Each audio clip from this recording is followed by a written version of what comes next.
Então, a questão o plano, ele é um instrumento fundamental para a gestão de recursos hídricos. Agora, sem sistema de informação, como é que eu faço um plano? E como eu monitoro a implementação do plano e os efeitos dessa implementação? Então, o sistema de informações é necessário. E aí a gente volta para o Estado federativo. A ANA existe um sistema de informações de recursos hídricos e tem os sistemas estaduais de informação e tem o sistema de saneamento. Então, quer dizer, a ideia, o ideal seria que todos esses sistemas usassem mesmas bases para poder garantir uma uniformização das informações que todos vão ter que usar para a gestão de recursos hídricos. Bom, eu vou passar para a próxima e eu vou falar um pouco do enquadramento de recursos hídricos em classes de uso. Eu acho que enquadramento, não sei, para mim é o tópico mais complexo, porque tem muito conteúdo na lei e, na realidade, eu acho que o enquadramento tem uma aplicação muito aquém do que seria necessário. Mas isso é uma observação, né? Como estabelece a Lei 9433, a qualidade da água é determinada pela legislação ambiental e não pela legislação de recursos hídricos. Como se recurso hídrico não fosse parte do meio ambiente, mas é assim que foi colocado, né? Então, o que a gente tem para nos guiar? Duas resoluções. Resolução 357 do Conselho Nacional do Meio Ambiente e hoje, né, posteriormente, a resolução 430, que alterou a 357 e trata de águas doces, salinas e salobras, do enquadramento dessas águas. Então, aqui a gente vem para a legislação ambiental e lembra o seguinte: a Política Nacional do Meio Ambiente, a Lei 6938 de 81, como a gente já falou, ela estabelece instrumentos. Assim como a Lei de Águas tem os instrumentos, a Lei de Meio Ambiente tem os seus instrumentos. Um dos instrumentos da Lei de Meio Ambiente é o licenciamento ambiental. O outro instrumento, os outros um deles é o padrão. Padrões. Padrões ambientais. O que é padrão, né? O padrão é o estabelecimento de um número, de um índice, ou seja, de um limite previsto para aceitar uma determinada medida, substância, o que quer que seja, e o que for ultrapassado estaria fora do padrão. Quando a gente fala está fora do padrão. O padrão ambiental vem dizer para nós o seguinte: a legislação ambiental, ela não proíbe o lançamento de substâncias na água, nem no ar, nem no solo. Então, não existe poluição zero. O padrão vem dizer para a gente o seguinte: pode lançar, mas tem um limite. Por quê? E quando se estabelece um determinado limite, supostamente é porque houve foram realizados estudos que mostraram até onde eu posso lançar um determinado efluente na água, por exemplo, ou lançar a partícula na atmosfera, sem que isso venha causar danos à saúde. Basicamente é isso. Então, isso é muito importante a gente ter claro, né? Não existe poluição zero. Isso, da própria doutrina, desde os primórdios lá do direito ambiental, fala isso. Então, o padrão é muito importante porque ele dá exatamente a conta. Até onde eu posso ir? Até onde eu posso lançar chumbo dentro da água? Até onde eu posso lançar cádmio, que são metais pesados? Mas eu posso. E se muita gente estiver jogando chumbo no mesmo trecho do rio, o órgão ambiental fala assim: não, baixa o padrão, não pode tudo isso não. Então, há um controle isso é comando-controle, puro comando-controle, que diz exatamente onde vão ser os limites, né? O padrão máximo permitido. E, mais uma coisa, quando a Lei 6938 vem falar do conceito de poluição, um dos tópicos é justamente isso, lançar fora do padrão. Então, se caracteriza a poluição o lançamento fora do padrão e, consequentemente, sujeita o poluidor, porque então há poluição, existe um poluidor, à responsabilidade civil, administrativa e penal. Tá? Então, o padrão tem uma função importantíssima dentro da legislação de águas, embora a gente estou falando aqui da legislação ambiental. Tá? Bom, então a gente tem dois tipos de padrão: padrão de lançamento de efluentes e os padrões de qualidade dos corpos receptores. O enquadramento, ele é a intersecção entre a proteção ambiental e a gestão de recursos hídricos. Até porque a Lei 9433, a Política Nacional de Recursos Hídricos, ela é muito pouco ambientalista. Ela não remete em nenhum momento especificamente para as questões ambientais a gestão da água. Não que ela não preveja isso, não é que ela exclua, mas ela não incorporou também, né? Poderia ter incorporado mais, mas não incorporou. Então, por que eu estou dizendo isso? Porque numa leitura sem o cuidado de olhar outras leis, a gente tem uma ideia de que, não estamos falando de meio ambiente aqui. Só que sim, nós estamos falando de meio ambiente também, né?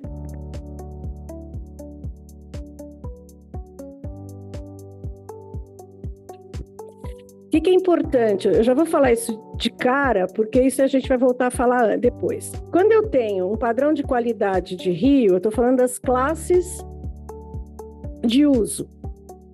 E eu só posso dar um licenciamento com lançamento de efluente se esse lançamento for compatível com a classe daquele determinado rio. Mesmo que o rio não esteja atendendo. Pode ser um rio muito poluído, mas se ele for classe 2 e o lançamento de efluentes for compatível com classe 2, eu deixo. Mas se o lançamento do efluente daquele empreendimento que está pedindo a licença for compatível com classe 3 e falar, não, tudo bem, porque aquele rio está tão poluído que se eu jogar para classe 3 vai ficar até melhor, isso não funciona, isso não é aceitável, juridicamente não é permitido. Então, a classe de qualidade é base tanto para o licenciamento ambiental como para a outorga de lançamento de efluente em corpos hídricos. Tá? Quando eu vou dar outorga, quando o órgão gestor vai conceder outorga de lançamento de efluente, esse lançamento tem que estar compatível com a classe do corpo receptor. Mas eu acho que isso é importante, isso guia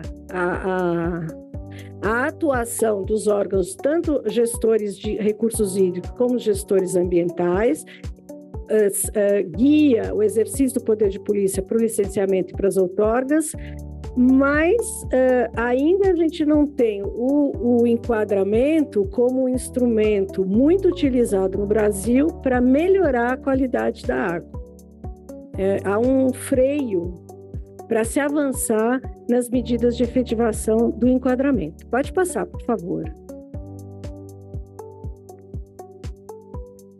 Bom, a resolução 357, ela fala que o enquadramento é o estabelecimento de uma meta de qualidade da água.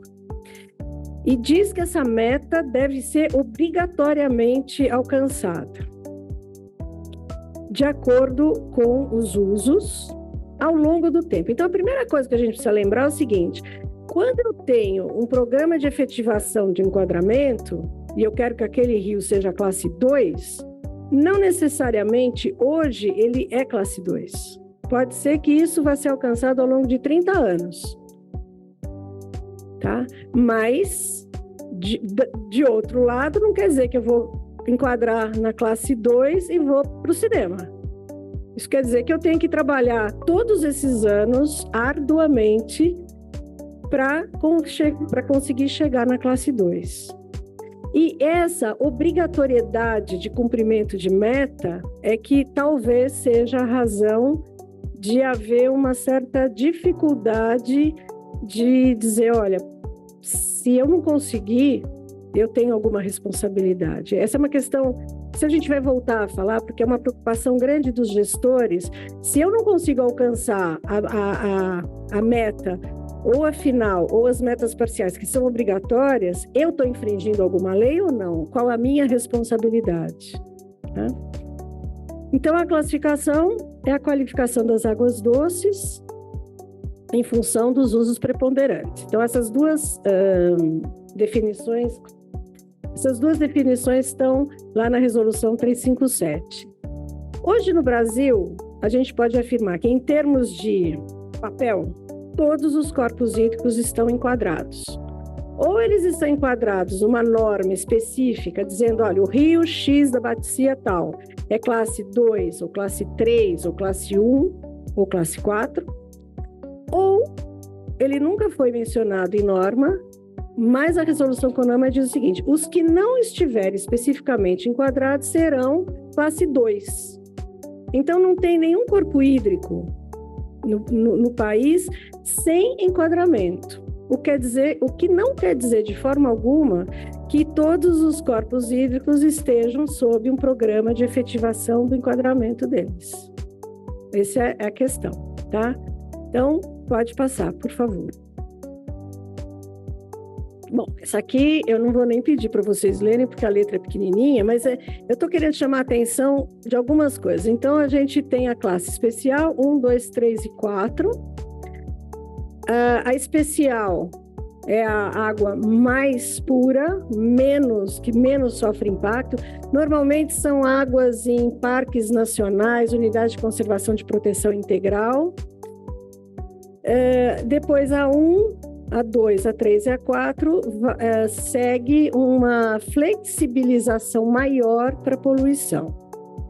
Mas eu gostaria de chamar a atenção o seguinte, a especial 1, 2 e 1 e 2 falam da proteção das comunidades aquáticas.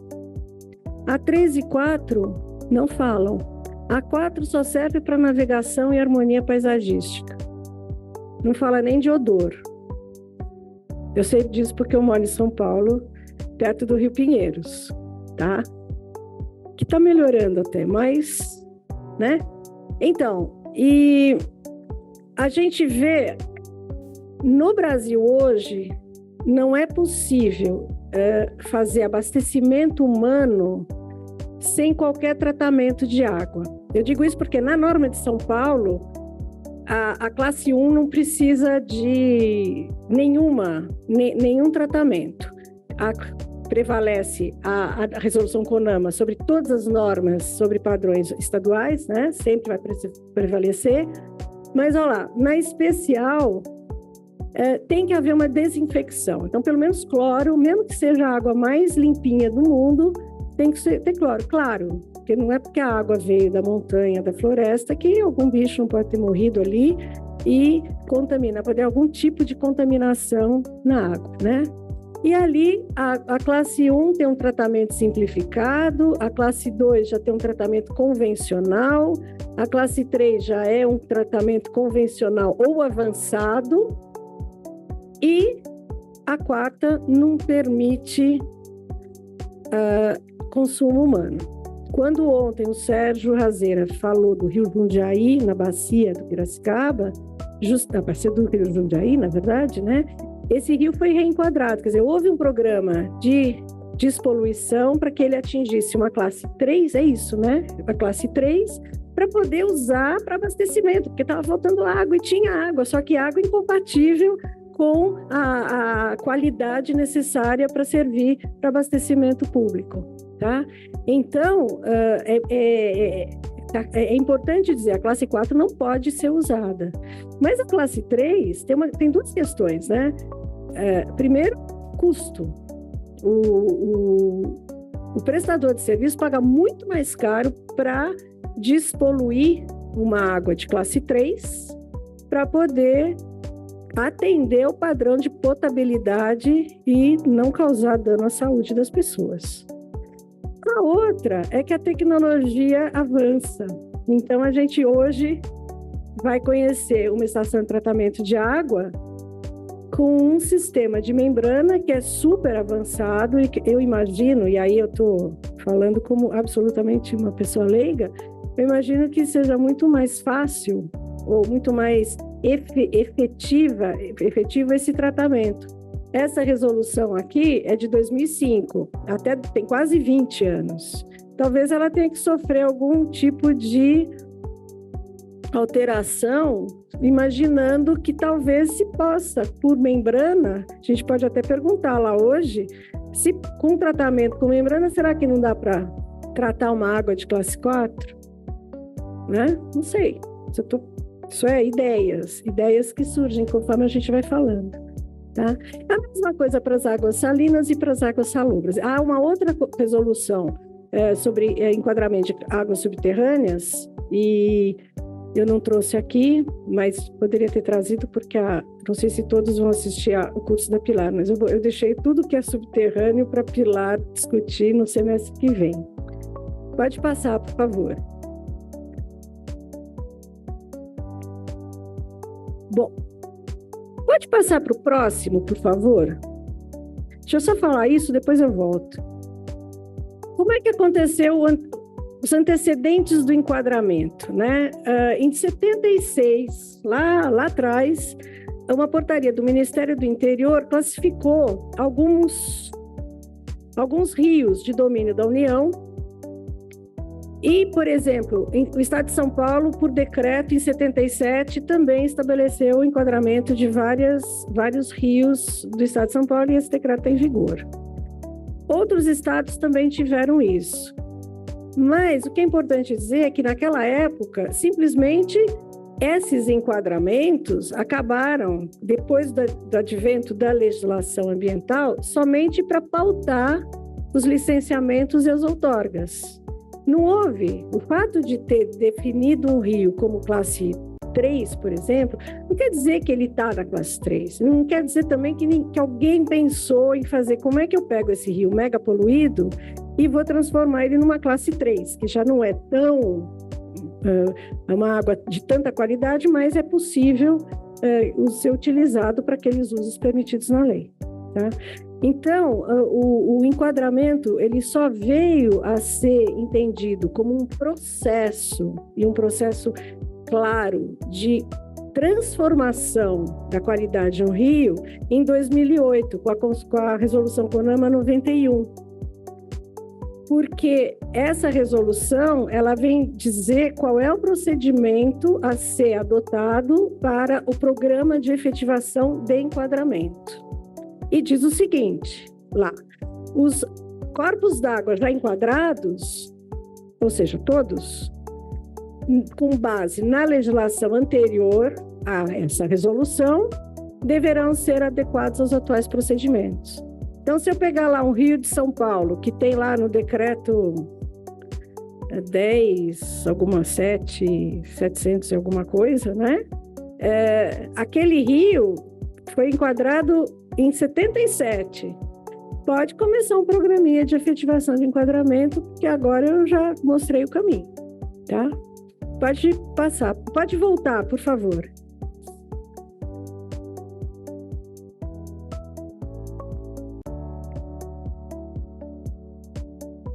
Ah, tá. Obrigada. Então, o programa para efetivação de enquadramento vai ser, então, esse conjunto, na verdade, é um procedimento, né, com um conjunto de medidas e exercício de cidadania, de governança, para se chegar a acordos que sejam factíveis com a finalidade de conseguir melhorar a qualidade da água, tá? É um processo de duração prolongada. Por quê? Porque o enquadramento é um processo ao longo do tempo. Eu enquadrei o Rio hoje para ele ser uma classe melhor, né? Eu enquadrei ele hoje para ele melhorar ao longo. Eu tenho que saber quanto tempo eu demoro e, fundamentalmente, qual é o problema? Dinheiro. O nó é o dinheiro, é o financiamento da despoluição.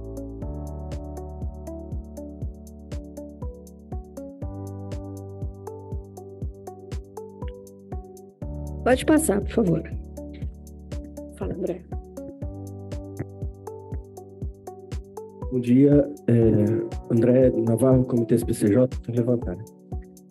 Não, 2 comentários, assim, em relação ao enquadramento, né? Especialmente programa de efetivação. O nosso plano 2020-2035, né, ele trouxe ali um programa de efetivação e enquadramento, e essa questão do custo é importante, né? Comentei ontem que a gente teve uma discussão muito grande na elaboração do plano, porque basicamente o orçamento do plano foi o programa de efetivação, o grosso, né? Que a gente saiu de um desenho de 19 bilhões, e aí em discussões, tentando chegar o mais próximo de 2035, mas especialmente para fósforo, a gente teve alguns problemas e chegamos a propor nas modelagens remoção de 99,9%, o que levava a custos e tecnicamente também era inviável, né? E aí, a partir das discussões, chegamos no aceitável, que era 7,6 bi. Praticamente tudo isso para esse programa de efetivação do enquadramento. Então, há muitos limites, né, para se conseguir, de fato, que um programa de efetivação do enquadramento possa prosperar aí dentro dos tempos que a gente conhece aí de gestão, né? E aí uma coisa interessante é que você pega a 91, ela faculta, na verdade ela não fala que o programa de efetivação do enquadramento tem que estar dentro do plano. Mas como é que eu não vou ter isso dentro do plano? Se eu faço um programa de efetivação do enquadramento fora do plano, ele vai ter implicações que eu vou ter que mudar meu plano. São as ações que você... Justamente. Então assim, eu vejo esse probleminha na 91, que se a gente não tiver isso dentro do plano, esse programa de efetivação, tanto não vai ter o impacto orçamentário no plano demandado, né? Quanto acho que fica capenga, e o plano eu depois vou ter que atualizar, né? E um conceito interessante que a gente tem discutido lá em São Paulo, tentando levantar essa discussão, é um atendimento por tempo de permanência na classe. Porque atender o tempo todo... Ah, então tá. Não, é isso, porque atender o tempo todo é inexequível. Esse é o último slide do tópico enquadramento. Ah, beleza. Porque isso aí foi discutido com o pessoal da agência mesmo, né? Então... Mas a Lei 9433, você está falando que o programa de efetivação de enquadramento não está obrigatoriamente, expressamente dito na resolução 91 que tem que estar no plano. Mas a lei, quando ela dá o conteúdo mínimo, ela fala metas de quantidade e qualidade. Você pode usar esse dispositivo para falar, não, está aqui, ó, meta de qualidade, eu entendo que é o programa de efetivação do enquadramento. Tranquilo. Porque não tem nem como você pensar, porque se o plano tem um plano de ações, que ações são essas? Você só pode incluir o programa de efetivação do enquadramento dentro desse conjunto de ações e saber quanto que vai custar. Eu acho, sim, tá? Bom, então pode passar. Pode passar que a gente já falou. Não, volta, desculpa. Pode voltar, por favor. Agora mais um para frente. Tá. Em termos de governança, né? Quando eu penso no enquadramento, eu tenho um mundo de atores que a própria resolução CONAMA 91 estabelece, que são as agências de água, ou entidades delegatárias. Amanhã nós vamos falar das entidades delegatárias, mas eu vou aqui dar As entidades delegatárias são entidades civis sem fins lucrativos que, por conta de uma lei de 2004, isso eu vou explicar melhor amanhã, mas só para ninguém ficar, assim, quem não conhece, podem ter delegação do Conselho Nacional de Recursos Hídricos para atuarem fazendo o papel de agência de água, né? Então, amanhã eu vou falar muito mais sobre isso, mas é importante saber que ela é igual a uma agência de água. As agências de água previstas na lei nunca foram criadas, as agências de água na bacia hidrográfica não foram criadas, porque a gente entende que são entidades públicas e nunca foram criadas. Então, a alternativa para isso foi trazer entidades da sociedade civil sem fins lucrativos, receber delegação do Conselho Nacional de Recursos Hídricos, assinar contrato de gestão com a ANA e atuar na agência de bacia, que é o caso da Fundação PCJ no estado de São Paulo, tá? Ou é o caso do Peixe Vivo no Peixe Vivo no São Francisco e no Doce agora, né? E outras entidades delegatárias para os rios de domínio da União, em alguns casos estaduais também. Então é isso. Então as agências de água, elas vão elaborar e encaminhar propostas de alternativas de enquadramento. Eu entendo, André, que isso estaria dentro do plano, sim. Porque não dá para fazer um trabalho paralelo ao plano de um tema de qualidade, que é o cerne também, um dos cernes do plano, né? Depois, o Comitê de Bacia Hidrográfica vai aprovar, discutir e encaminhar ao Conselho. Porque aí muda, porque o plano é aprovado pelo Comitê. A meta de enquadramento aí é aprovada pelo Comitê e encaminhado para o Conselho. E o Conselho vai deliberar e aprovar. Bom, e o município? O município é responsável pelo ordenamento do uso do solo. Como é que eu mexo na qualidade, como é que eu tento despoluir um rio se o município tem uma legislação incompatível ou não tão compatível com a qualidade daquele rio? Quando você começou a falar, André, sobre o custo da despoluição, a gente lembra, né, lá atrás, um princípiozinho da legislação ambiental chamado princípio da prevenção. E uma outra coisa, né, que a gente escuta falar que é prevenir é melhor que remediar. Mas remediar é pagar, não é conversinha, né? Então, quer dizer, toda vez que você tem um dano ambiental, o custo de reparação, quando possível, muitas vezes ele deixa de ser viável, não tem como reparar. Então, eu hoje, né, depois de tanto tempo pensando nessas coisas, eu acho que o princípio mais importante é o princípio da prevenção, em termos ambientais, de poluição e tudo. É o mais barato, porque a gente tem que pensar em recurso. Nunca se tem recurso suficiente para resolver todos os problemas, principalmente a degradação. E quando é muito mais barato fazer um filtro, fazer uma estação de tratamento, do que depois você despoluir o rio, depois que ele já está poluído, depois que já houve a degradação, né? Bom, pode passar, por favor. Bom, a proposta do enquadramento, então, quando a gente fala de programa de efetivação do enquadramento, é um desencadeamento de documentos, de estudos que vão ou devem chegar numa proposta aprovada, né? Então, a primeira coisa é o diagnóstico. Caracterização. Então, isso aqui é o plano da bacia. É o diagnóstico do plano de bacia. Caracterização socioeconômica da bacia, identificação dos usos, a disponibilidade isso tudo já tem que estar dentro de um plano de bacia, né? As políticas, quais os planos existentes, isso é matéria intrínseca a um plano de recursos hídricos.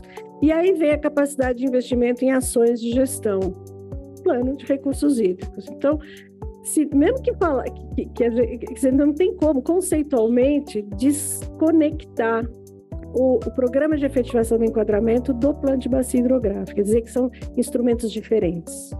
Na verdade, de fato, a resolução 91 devia dizer assim: o enquadramento é parte do programa de efetivação, aliás, devia estar na lei, devia ter alterado a lei para dizer conteúdo mínimo do plano, além daqueles itens todos, colocar lá, programa de efetivação de enquadramento dos corpos hídricos. Acho que aí as pessoas dava para entender melhor, mas por interpretação eu acho que dá para adotar sim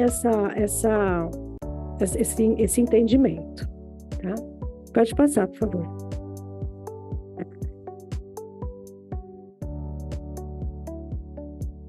Bom, o segundo documento é o prognóstico, e aí vem as propostas de metas de enquadramento. Quer dizer, aqui tem um papel fundamental do comitê, né? Quer dizer, da agência, mas também do comitê, porque o comitê... Mas tem uma coisa também, a resolução CONAMA 91, ela prevê audiências públicas, ela prevê até uma governança mais ampliada, mas o plano de bacia também pode ter uma governança mais ampliada na aprovação. Eu sei porque o plano do PCJ tem audiências públicas não só com o comitê, mas com a sociedade, enfim, porque é fundamental. E quanto mais crítica a situação do recurso hídrico, mais participação vai ter. Se tiver sobrando água para todo mundo e a água estiver em boa qualidade, as pessoas vão fazer outra coisa. Mas se eu estou arriscado de perder água para o meu empreendimento ou ficar sem água, então eu vou lá para olhar direito o que vão fazer, porque eu não quero ficar em risco, né? Depois, então, vem as propostas de ação, que está no plano, os planos de investimento e instrumentos de compromisso, aí começa a entrar o sistema de responsabilidade, quer dizer, vamos assumir compromissos ao longo do tempo. E uma vez deliberado pelo Conselho, quando o Conselho fala ok, o programa está aprovado, o alcance das metas finais e intermediárias passa a ter caráter público e obrigatório. Aí a coisa pega, porque as pessoas não se sentem seguras, que é o que o André falou, como é que eu vou manter o enquadramento 100% do tempo? Eu não vou manter, eu acho que isso é uma coisa importante. Pode passar, por favor. O alcance do enquadramento. Então, vamos supor que depois de 20 anos, com muito esforço, muito financiamento, chegou aquele rio que estava super poluído, chegou na classe 2. Ficou super bom, dá para usar para abastecimento, dá para uma série de usos. E aí? E se eu não conseguir manter essa classe 2 100% do tempo? O que a gente tem visto e ouvido dos técnicos falando é impossível você manter. E, de fato, vamos imaginar, você tem um município que tem uma greve do serviço de limpeza urbana por 3 dias. O rio classe 2 ali passa no meio da cidade. O lixo fica na rua. E cai uma chuva daquelas assim de arrasar. Para onde é que vai todo esse lixo? Para o rio. De repente, o rio perdeu classe 2 e tudo. Aí, alguém, ou o Ministério Público, vai entrar com uma ação para falar assim, você não está cumprindo eu acho que esse é o medo o real, né? O risco real. Como é que a gente consegue responder pelo descumprimento involuntário do enquadramento 100% do tempo? A primeira coisa para falar eu não vejo o gestor de recursos hídricos responsável por um acidente, ele pode, e também não é só o gestor de recursos hídricos, tem o órgão ambiental, tem a indústria que lançou poluente ilegalmente, que tem que responder por isso também. Então, no fundo, essa responsabilidade é fluida. Não tem como você atribuir a uma única pessoa se não houver a manutenção de 100% do tempo do enquadramento do rio. O que eu trouxe aqui? Tem um item, né, um tópico da Resolução 430, que é a zona de mistura. O que é a zona de mistura? Em cada ponto de lançamento de efluente, no licenciamento ambiental, o órgão ambiental pode delimitar, porque zona de mistura... primeiro eu vou falar o que é zona de mistura. Zona de mistura é uma área em torno de um ponto de lançamento de efluente, onde há descumprimento autorizado da classe do rio. Por quê? Porque é o tempo dele se misturar, é a zona de mistura daquele efluente, é a diluição daquele efluente para poder ficar na classe do corpo hídrico. Mas quando ele cai, não necessariamente ele entra na classe, por exemplo, 2. Ele entra pior. Então, não existe uma zona que é... Isso é padrão também. Só que é um padrão que não está na lei. Vai ser um padrão que vai estar no licenciamento ambiental de cada empreendimento. É o órgão ambiental que vai definir qual é a zona, tamanho da zona de mistura para cada empreendimento. Existem estados que não têm isso, tá? Existem estados que não adotam, porque não é obrigado a adotar. É permitido anotar, mas não é obrigado. Pode falar. O microfone... Tá indo aí o microfone.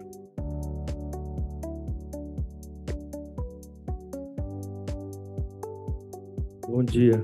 Sou Roberto Carlos, aqui do Ministério Público do Distrito Federal. Apenas, professora, para pontuar em relação à atuação do Ministério Público quanto a desastres, né? Então, se a proporção dos estragos foram devidas a omissões de cuidados de cautela, aí se pode responsabilizar não uma pessoa, porque quando envolve repercussões negativas no ambiente, por exemplo, a responsabilidade, além de objetiva, ela é solidária. Então, se pode cumular, embora objetiva, ela é solidária. Então, pode-se chamar para responder a essas responsabilidades não só o gestor ou alguma instituição especial.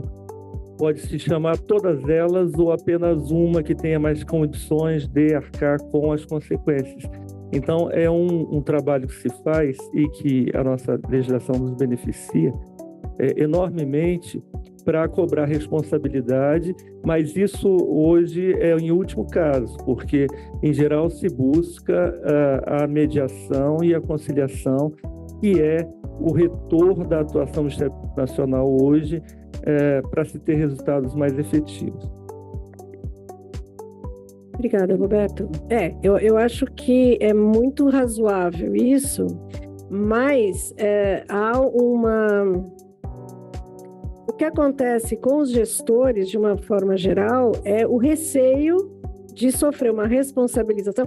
Eu concordo plenamente, e mais que isso, se houve uma greve no município, que nem foi por conta houve uma greve, como é que você vai responsabilizar o gestor de recursos hídricos por uma greve, um sistema de lixo que poluiu? Quer dizer, é muito simples você defender, você montar essa defesa, né?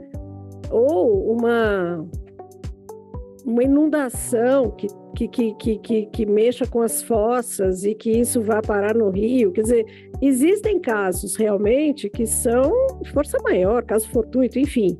Você não tem como atribuir responsabilidade. Mas talvez a gente nota que quando se fala em meta obrigatória, dá um gelo aqui, fala, eu não sei se eu vou assumir essa obrigação toda. E eu entendo que não é bem assim, né? Que eu acho que é um programa de busca de despoluição. O programa em si ele já tem toda a defesa de dizer, olha, é um trabalho de busca de despoluição. Porque eu não sou engenheira, óbvio, mas não é fácil fazer um programa de despoluição. E mais que isso, né? No Brasil nós temos as comunidades onde não há saneamento. Então, muitas vezes o esgoto não é que ele é lançado, ele chega no rio. Não é que existe uma tubulação que não está outorgada. E não existe nada, só chega no rio. É assim no Brasil inteiro, né? Em muitas cidades. Então, fica muito difícil você trabalhar com o programa de despoluição se você não tiver saneamento básico. Porque se você tiver saneamento básico, pelo menos você sabe onde é o ponto de lançamento e você consegue exigir de alguém que tenha capacidade de fazer isso, de tratar esse esgoto. Ou que não tenha capacidade hoje, mas pode vir a ter. Agora, uma comunidade, como é que vai tratar esgoto? Não tem como, as pessoas não podem fazer isso. Você não tem como exigir isso numa comunidade. É o tal do reuso indireto de água para fins potáveis, seja efluente tratado, seja esgoto in natura, tá? Então é isso, pode passar.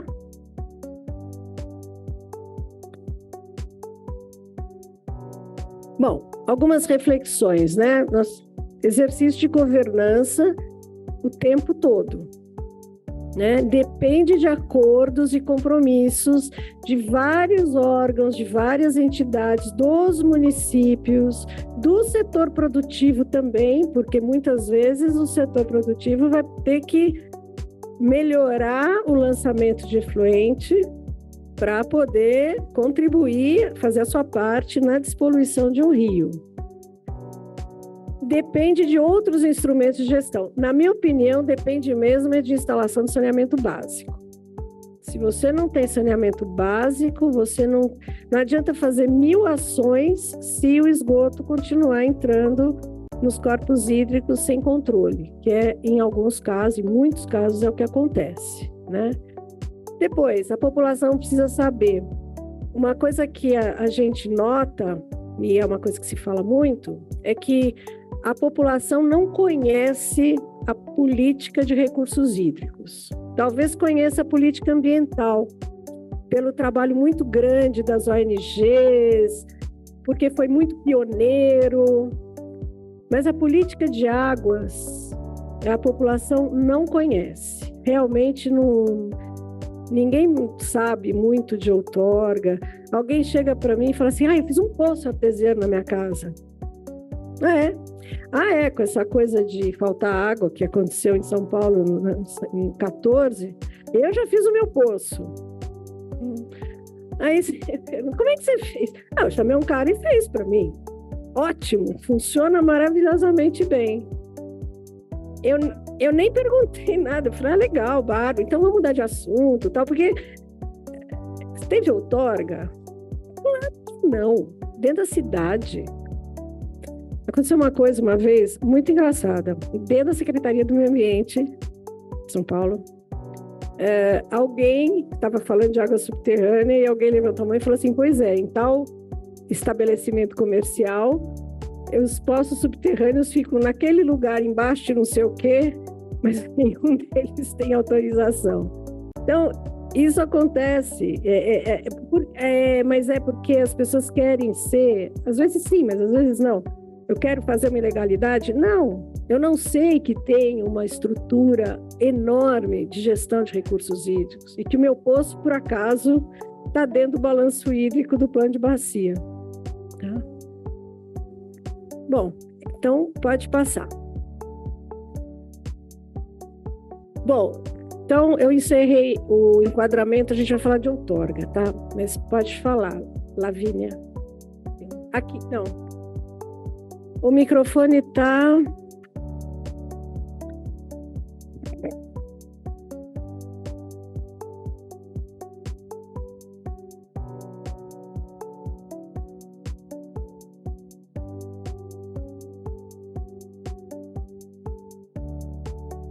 Bom dia, Lavínia Fragoso, Ministério Público de Alagoas. Professora, antes da senhora passar para a outorga, eu gostaria que, se possível, a senhora fizesse algumas considerações em relação ao papel do município quando do enquadramento, porque chegou a tocar, mas, se possível, aprofundar um pouco mais, porque, por exemplo, faz determinado enquadramento e, posteriormente, o município considera uma determinada área, vamos supor, uma área de expansão, de atividade industrial, com lançamentos de efluentes, tudo. E aí, como é que fica? Houve uma conversa prévia? Enfim, se for possível fazer uma consideração mais aprofundada, eu agradeço. Olha, Lavínia, acho que você já respondeu, né? Porque se o município quer fazer uma expansão e quer instituir um distrito industrial do lado de um rio, onde o programa de efetivação do enquadramento quer ser de classe 2, vai ter que ter um controle maior, ou não vai ter esse distrito industrial, se é que ele não foi instalado. Quer dizer, você tem um conflito assim, quase que intrínseco, né? Você tem um conflito que não tem... a repartição de administrativa do Brasil, onde o município é um ente autônomo, independente, né? Ele tem o mesmo valor da União dos Estados. Isso torna o município, ele é soberano. Ele não é soberano, mas ele se sente soberano para, inclusive, ignorar que está dentro de uma bacia hidrográfica.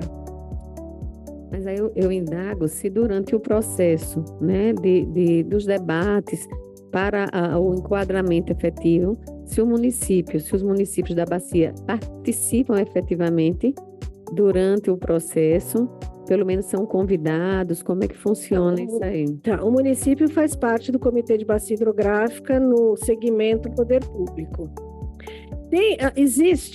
Eu vejo assim que o município, pela importância que ele tem, ele deveria ter uma participação muito mais forte. Qual seria um mecanismo para trazer mais municípios? Você trazer para o comitê uma associação de municípios. Aí você traz 30 municípios dentro de... Tudo bem que seja um voto, mas você tem movimento, né? O Estatuto da Cidade, o Leonardo estava lembrando outro dia, tem um dispositivo que foi incluído, acho que em 2012, se eu não estou enganada, dizendo que o plano diretor do município, que é o plano, que é a determinação de como vai ser essa cidade, tem que estar adequado ao plano de bacia hidrográfica. Se eu estou imaginando que o programa de efetivação de enquadramento está no plano, então o plano diretor deve, por lei, observar.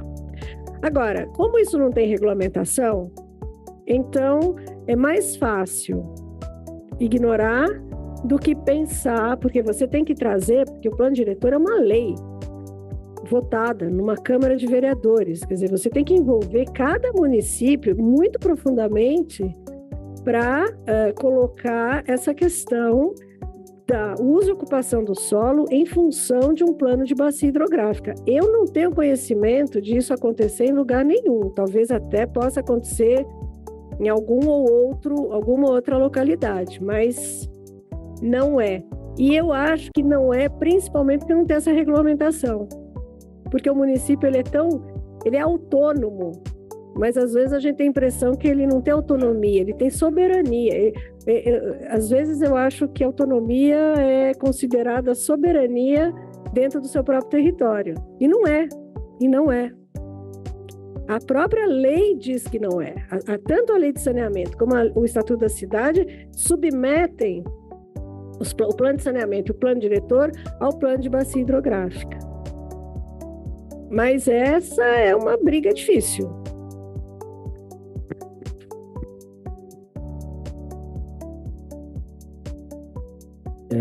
André Navarro de novo. Opa, olha o eco. Não, eu queria contar um caso lá da região também, relativo a uma estratégia de município com órgão licenciador que tá naquele contexto do reenquadramento do Jundiaí. Então, assim, uma estratégia que foi tomada, estratégia de longo prazo, né? Foram 30 anos de discussão, mas algo bastante importante que foi feito nesses 30 anos foi um planejamento da CETESB, junto com a Prefeitura e com o DAI de Jundiaí, para que os efluentes tratados das indústrias, Jundiaí é uma cidade com concentração industrial grande, né, fossem lançados na rede pública de saneamento, né, e aí passassem por um tratamento também dentro da ETE, lá da CSJ, que é a concessionária. E é interessante que esses tempos até a gente fez uma visita nessa ETE, e o DAE Jundiaí estava implantando medidores de qualidade nas tubulações que encaminhavam o esgoto, o efluente tratado das indústrias para a rede, para ter uma noção também que tinha alguns parâmetros que eles teriam que observar. E a CETESB organizando tudo isso. Então, isso fez com que vários lançamentos direto no rio fossem concentrados, passassem por um outro processo de tratamento, permitindo também uma melhoria na qualidade do rio, né? Só para compartilhar. E nesse caso, tinha mais uma coisa. Usar a água do Jundiaí era fundamental, acho que para Itupeva, né? Em Indaiatuba. E eles estão pagando, enfim, caro para tratar essa água em razão do nitrogênio ainda. Mas, enfim, tem água. Onde você não tem água, o custo acaba sendo aceitável. Obrigado, né? Prefiro pagar e ter água. Professora? Professor, me ouve? Professora, bom dia. Queria contar um caos aqui. Mas, na verdade, são dois registros interessantes, assim, com relação a essa questão de planos, né? Lá em Belo Horizonte, em Minas, né? Tem os comitês, os planos, então muitos têm planos, né? Então, nós tivemos uma reunião, há algum tempo atrás, com a agência metropolitana, porque ainda tem um outro plano, que é o plano metropolitano. E os municípios têm uma norma muito semelhante à norma que eu referi no Estatuto da Cidade. Existe uma norma muito semelhante com relação ao plano metropolitano no Estatuto da Metrópole, que fala que os planos diretores dos municípios têm que estar conforme os planos metropolitanos. Então, ante essa multiplicidade de planos e a necessidade de conciliá-los, lá já é praticado. Então, a agência metropolitana, ela colabora com muitos municípios na revisão dos seus planos diretores. E ela olha os planos de recursos hídricos. Ela olha o plano de recursos hídricos, ela olha o plano metropolitano. E, inclusive, isso gerou uma situação interessante, porque o desenho metropolitano, plano metropolitano, essas questões, elas foram... Belo Horizonte teve um papel especial, assim, ele começou com essa questão. Tem uma lei metropolitana que é anterior ao Estatuto da Metrópole, e foi elaborado um plano metropolitano já há muitos anos, pouco mais de 10 anos, que foi aprovado. Inclusive, essa disciplina e esse trabalho, ele inspirou muito o Estatuto da Metrópole. E quando eles aprovaram o plano metropolitano, a gente tem lá um reservatório muito importante para a região metropolitana, que é Vargem das Flores. Inclusive, tem vários debates. Agora mesmo tem uma discussão de um anel metropolitano que estão pensando em construir, que deverá passar perto desse reservatório. Em São Paulo aconteceu a mesma coisa. O Rodoanel passou pela Cantareira. Lá seria o Rodoanel, né, que está sendo concebido.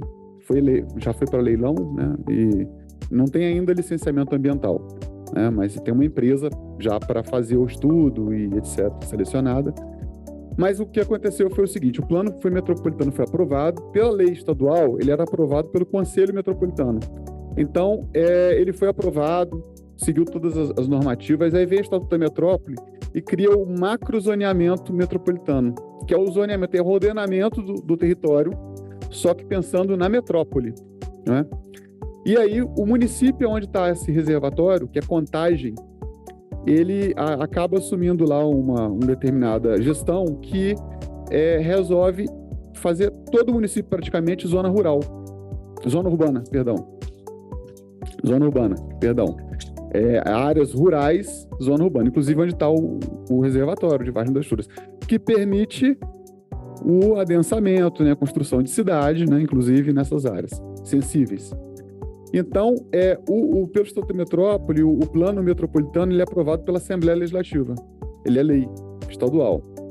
Por causa desse caso, desse único município, foi aprovado, foi discutido nas reuniões metropolitanas e etc., conselho. Mas quando chegou na Assembleia Legislativa, esse procedimento ele não avançou, por causa de uma questão política particular de Contagem desse município, que tinha editado um plano diretor incompatível com o macrozoneamento, né, que agora está sendo revisado para compatibilizá-lo, foi objeto de ação civil pública do Ministério Público e assim por diante. E agora esse plano metropolitano está sendo revisado, mas isso gerou uma circunstância que não tem um plano metropolitano aprovado pela Assembleia, né? Então a gente tem um plano metropolitano válido, porque ele foi feito antes do Estatuto da Metrópole, então por quem era competente, mas o macrozoneamento metropolitano ele ficou pendente. Esse item do plano metropolitano, que veio por causa do estatuto, acabou não sendo aprovado. E com essa revisão desse plano diretor de Contagem, talvez abra um caminho para dar continuidade a uma aprovação desse macro plano? Sem dúvida, porque o plano está sendo revisado, a gente está acompanhando, e ele agora já está conforme uma outra realidade, que você tem as áreas rurais, tem as áreas, né, urbanas, e ele é um plano que está muito atento à questão dessa área, desse reservatório, que é muito importante. É um reservatório que é operado pela Copasa, pela Companhia de Abastecimento lá do Estado.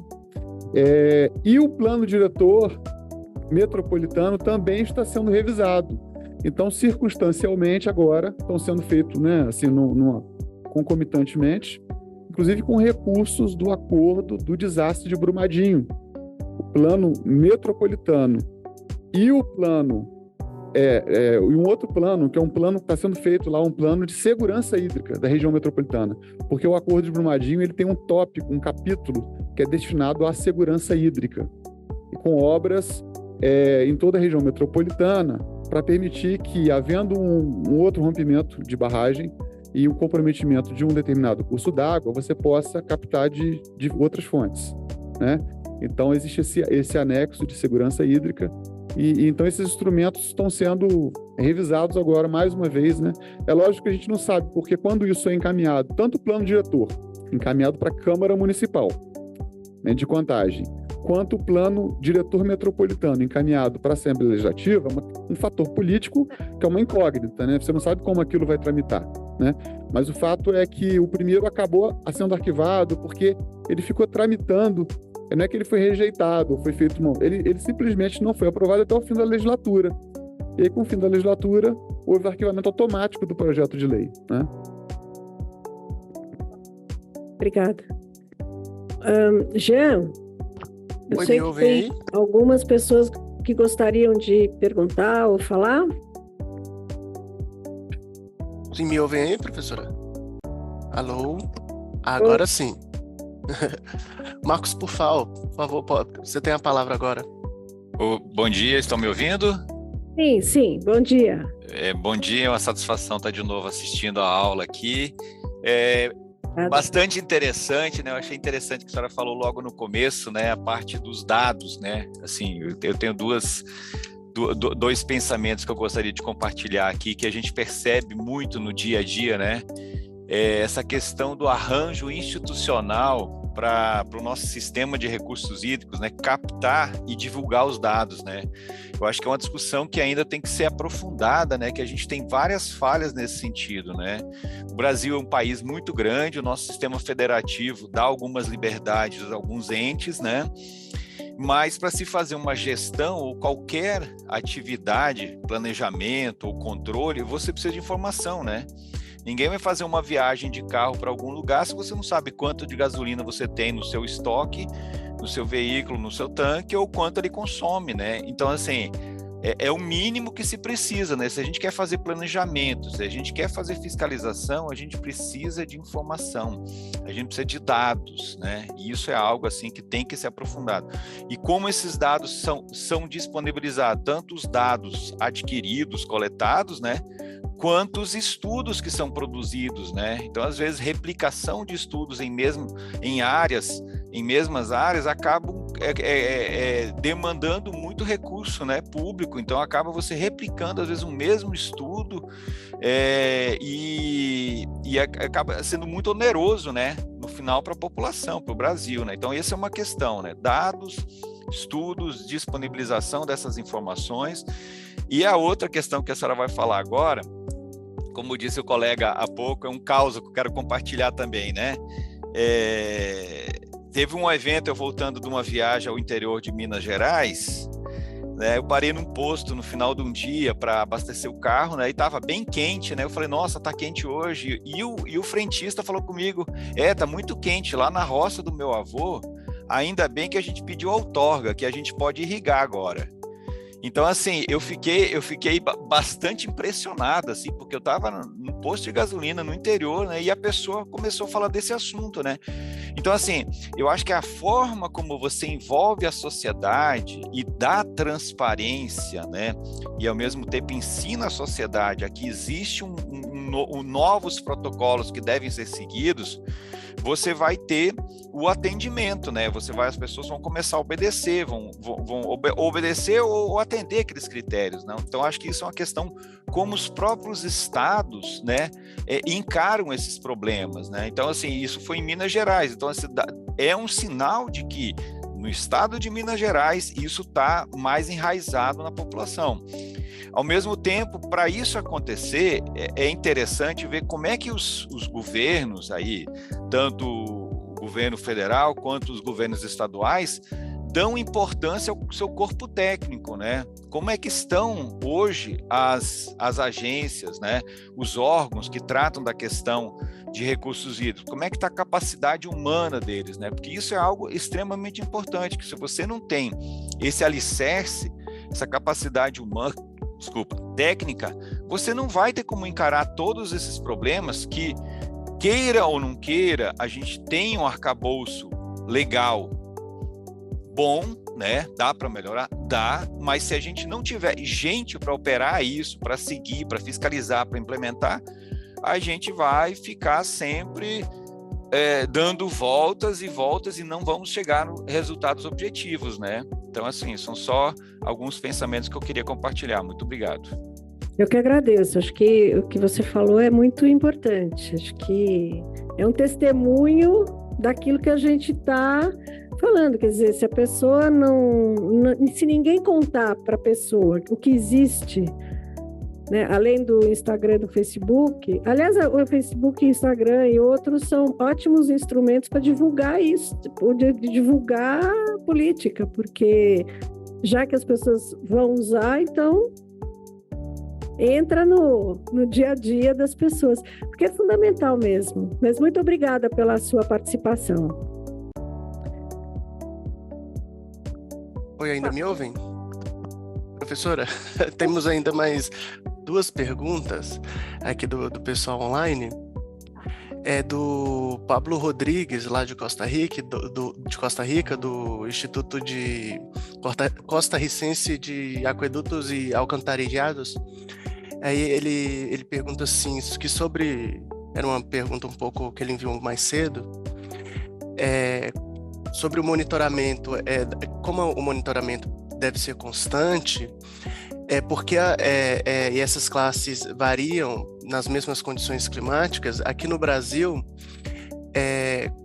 de quanto em quanto tempo essa atualização, essas classes são atualizadas, né? Porque, por exemplo, se um rio é classe 1 esse ano, amanhã ou outro tempo vira classe 4, há quanto tempo isso é atualizado e quais são as autoridades que fazem essas atualizações e publicizam isso? E tem uma outra pergunta aqui que também é a mesma coisa, o mesmo assunto? É mais ou menos a mesma coisa, mas eu acho que resumindo, é isso. Tá. Bom, primeiro que a classe não muda. É muito difícil mudar a classe apenas com programa de efetivação de enquadramento, que ela vai mudar porque existe um programa de efetivação de enquadramento. O que muda é a qualidade do corpo hídrico, se ele atende ou não aquela classe. E quem vai monitorar são os órgãos ambientais e os órgãos gestores de recursos hídricos, ou agências de água.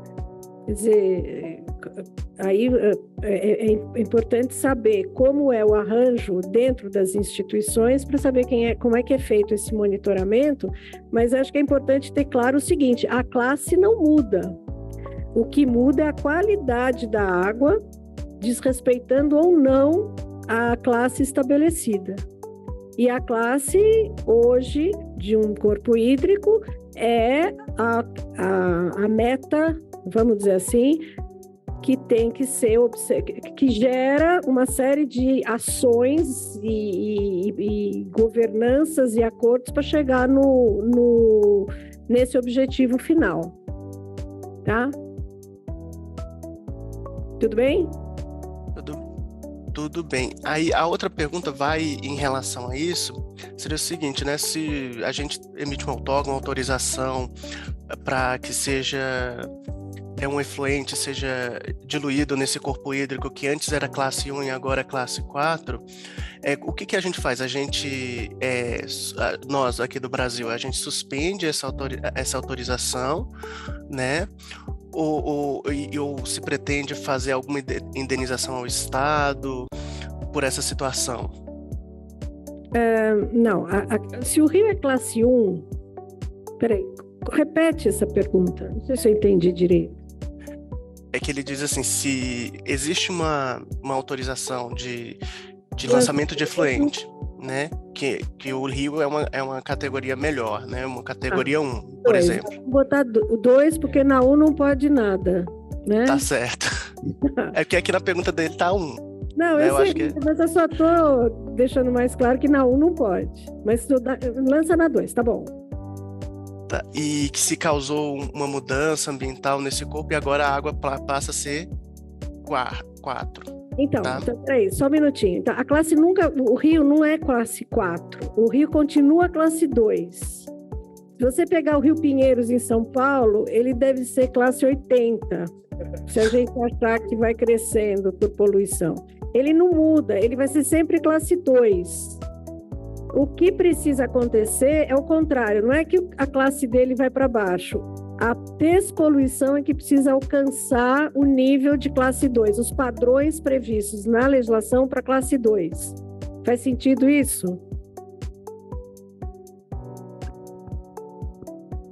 Pablo, se puder responder no chat ou pedir a palavra e falar ao vivo aqui com a professora, fique à vontade. Posso pedir um favor? Sim. Escreve.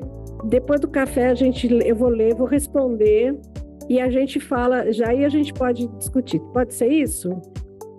Porque senão você vai me dar uma bronca aqui. Tá certo. Tá bom? Mas para ficar claro, não é porque o rio está poluído e ele é classe 2 que eu vou falar, então agora ele é 4. Ele vai continuar sendo classe 2 sempre. O rio só muda de classe dependendo de um programa de efetivação de enquadramento. Eu não sei, pode até acontecer que o rio enquadrado como classe 2, e tem uma situação que para chegar na classe 2, na atual situação, é preciso tanta mudança e tanto investimento que eventualmente você possa fazer um programa para ele chegar na classe 3 e não na classe 2.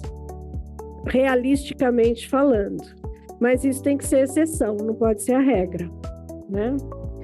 Bom, gente, são 10h36, acho que é bom. Eu vou pedir... Oi, fala, Tiago. Olá, estão me ouvindo? Tiago Barros, aqui da própria ANA. Só fazer um comentário a respeito da conversa sobre o papel dos municípios, mas também, de forma geral, do poder público, né? Às vezes o poder público senta nos comitês de bacia para discutir esses instrumentos como poder público. E às vezes ele senta como usuário, uma vez que ele é titular, operador dos serviços de saneamento básico, né? Isso é mais comum para municípios, mas ocorre também às vezes para os estados, né? E a própria União às vezes opera reservatórios para finalidade de irrigação. Então é de fato uma necessidade de coordenação e governança permanente, inclusive para conciliar esses diferentes papéis que esses atores, às vezes, desenvolvem e operam nas instâncias de gestão e governança, né? É isso. Obrigada. Tarsila. Bom dia, Tarsila, do Ministério Público. Professora, sobre o programa de enquadramento, até ou mesmo no plano de bacia, uma dúvida que eu tenho. Quesito qualidade da água. Eu acho que é um ponto fundamental, como você falou, precisa de dinheiro para a gente despoluir, né? Então, um ponto fundamental é buscar fontes de financiamento para essa despoluição. Então, hoje a gente sabe que existem instrumentos econômicos financeiros de proteção ambiental que podem ser usados para essa finalidade, como, por exemplo, pagamento por serviços ambientais. E o que eu queria saber você acha que é mais adequado a gente colocar, por exemplo, no programa de efetivação do enquadramento, existe essa possibilidade de a gente inserir já essas possibilidades de pagamento de serviços ambientais, construir essas soluções dentro desse programa, ou mesmo no plano de bacia, e até mesmo incentivar as empresas, seja de saneamento de prestação de serviço, ou mesmo empresas que usam a água como fonte primária de suas atividades, né? Como incentivar essas empresas a colocar nos custos marginais, custos ambientais e sociais de seu produto, essa despoluição, porque se eles usam a água, ele também tem interesse que a água seja despoluída, tenha quantidade e qualidade, né? E eu acho que às vezes é papel do poder público a gente fazer o seguinte, a gente buscar diminuir o custo de efetivação dessa política que as próprias empresas teriam interesse em fazer, porque elas querem a água disponível, né?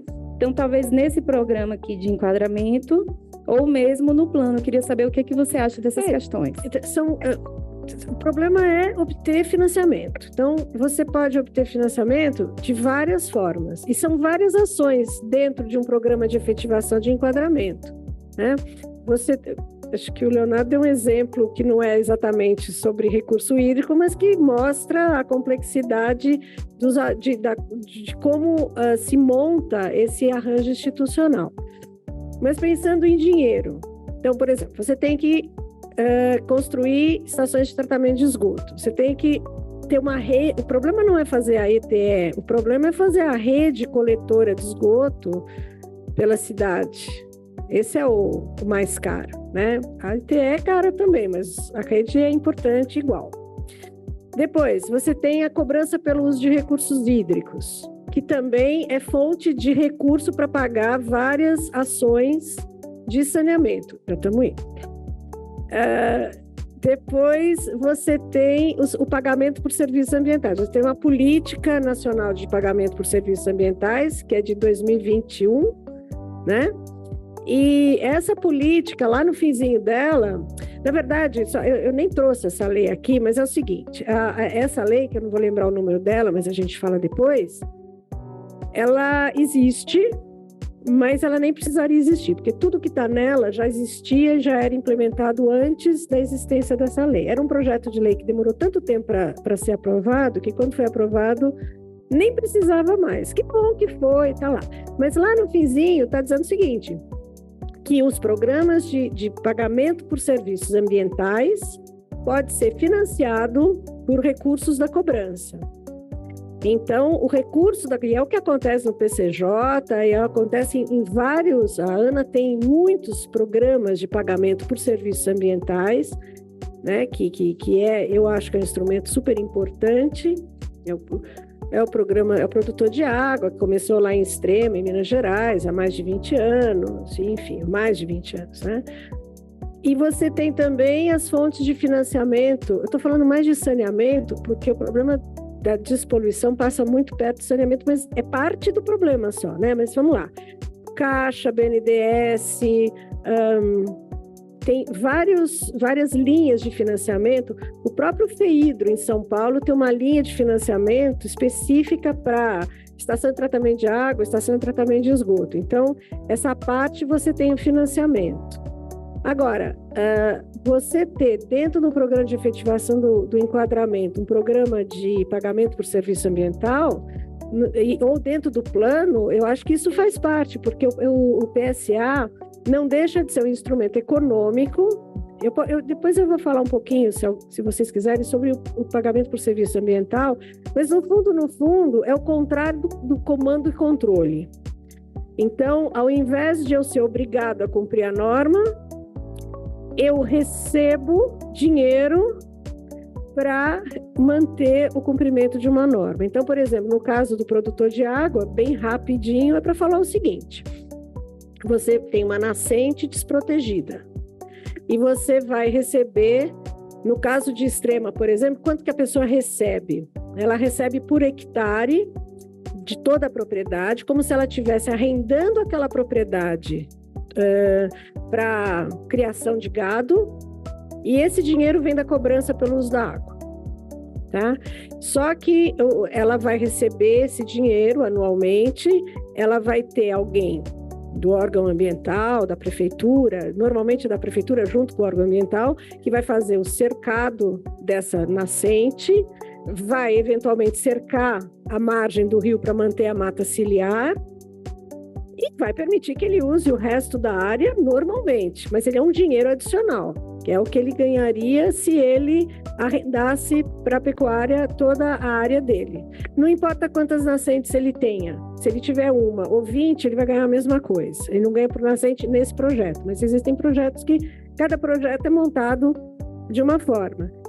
E ele é obrigado a manter, quer dizer, existe há uma ação de florestar, de implementar cobertura vegetal, e ele é obrigado a respeitar isso e deixar essa cobertura. O que é de interessante, que eu saiba, no estado de São Paulo, tem um programa, uma política dentro da Secretaria do Meio Ambiente, e essas áreas, elas são objeto de compensação ambiental de licenciamento de empresas.